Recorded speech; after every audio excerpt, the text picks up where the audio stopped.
សហរដ្ឋអាមេរិកព្រមានថានឹងផ្ញើយន្តហោះចម្បាំងចូលក្នុងលំហអាកាសកាណាដាប្រសិនបើកិច្ចព្រមព្រៀងទិញយន្តហោះ F-35 មិនត្រូវបានអនុវត្តកាលពីថ្ងៃច័ន្ទទី26ខែមករាឆ្នាំ2026សហរដ្ឋអាមេរិកបានអះអាងថាខ្លួនអាចនឹងកែប្រែកិច្ចព្រមព្រៀងការពារអាកាសអាមេរិកខាងជើងដែលមានអាយុកាលជាច្រើនទសវត្សរ៍ជាមួយប្រទេសកាណាដាប្រសិនបើរដ្ឋាភិបាលកាណាដាហ៊ានដកខ្លួនចេញពីការទិញយន្តហោះចម្បាំង Lockheed Martin F-35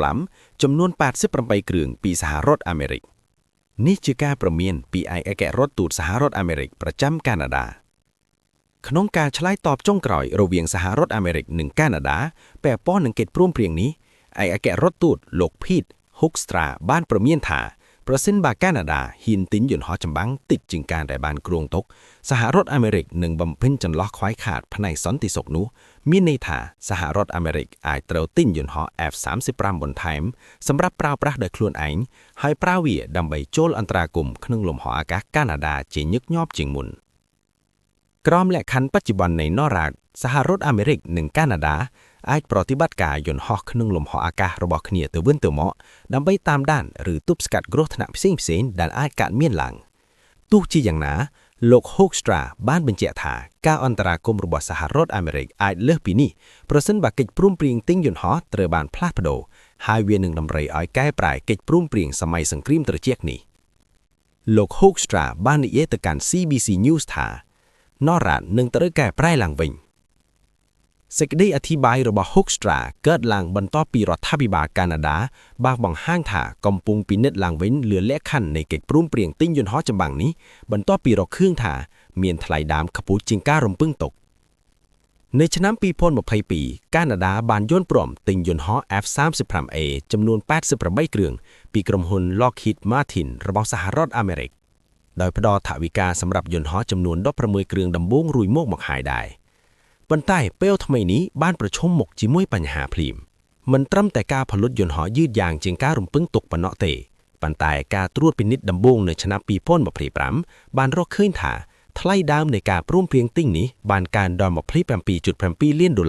ដែលថ្លៃជាងតម្លៃដើម$19 លាន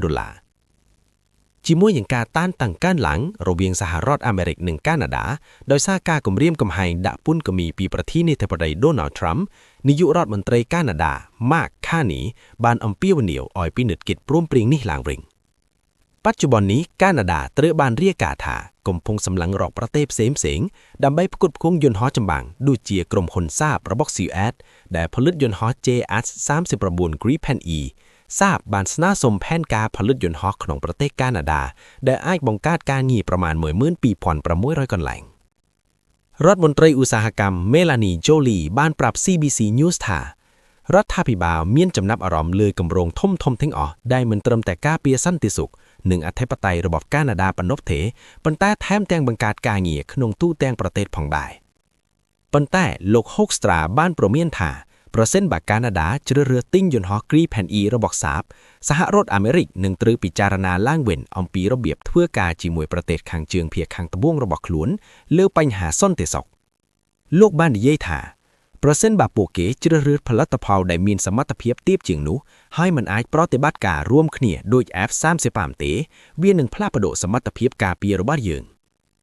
លោកបានបន្ថែមថាហេតុដូច្នេះហើយយើងនឹងត្រូវរកវិធីថាតើយើងនឹងជំនួសវាយ៉ាងដូចម្តេច